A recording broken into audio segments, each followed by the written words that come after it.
il s'agit du baromètre des marques annuelles, Sigma, le Brand Barometer Sigma de l'année 2015. On a l'enquête fin janvier. L'enquête هذه شنو l'objectif نتاعها كيف ما كل عام نقيسوا la notoriété des marques internationales, les marques nationales, نقيسوا aussi le love brand, à quel point les gens aiment telle ou telle marque, tout secteur confondu bien sûr. L'étude on mesure les marques que les gens considèrent comme étant importantes, comme étant les marques apportant une qualité supérieure, les marques apportant aussi un value for money, un rapport qualité-prix intéressant. Quelles sont les marques uniques? La notion d'unicité en marketing est importante pour la différenciation. Donc tout ça en fait constitue en fait les attributs pour qu'une marque soit en bonne forme. Donc c'est un baromètre annuel dont on va présenter les résultats aujourd'hui.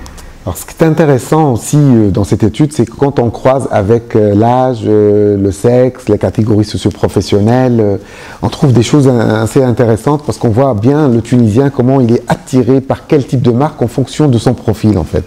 Et le profil, par exemple pour les voitures, on voit bien que la classe moyenne aspire à la Volkswagen, que la classe aisée, bien sûr, aspire à Mercedes ou BMW, mais pour BMW, on trouve plus de jeunes des classes aisées qui veulent BMW et qui citent du moins BMW dans les marques aimées ou les marques les plus citées, en qui on a confiance, etc.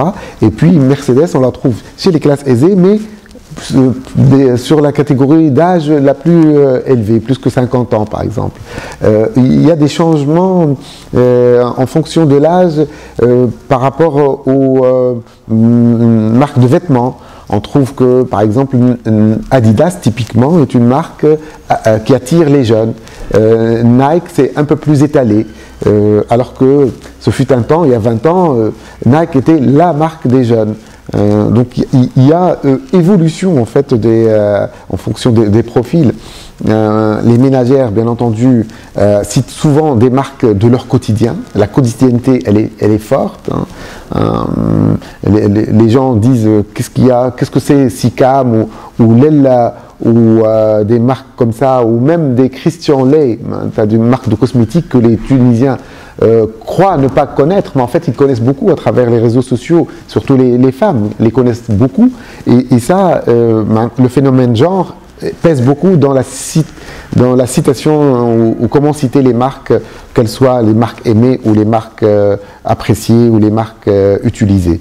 Et puis, par rapport à la notion de âge aussi, on trouve beaucoup cette idée de les jeunes,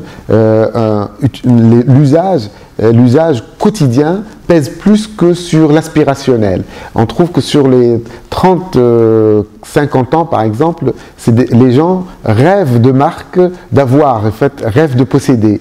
Les jeunes, en fait, parlent de marques dont ils disposent parce qu'on sait très bien qu'un jeune, même s'il est de classe défavorisée, des pompes Adidas, et il fait tout pour les avoir. Donc cette analyse-là, on peut la trouver si vous accédez au rapport avec toutes les cross-tabulations, avec tout le data mining, c'est très riche en informations et ça décrit vraiment la relation du Tunisien avec les marques.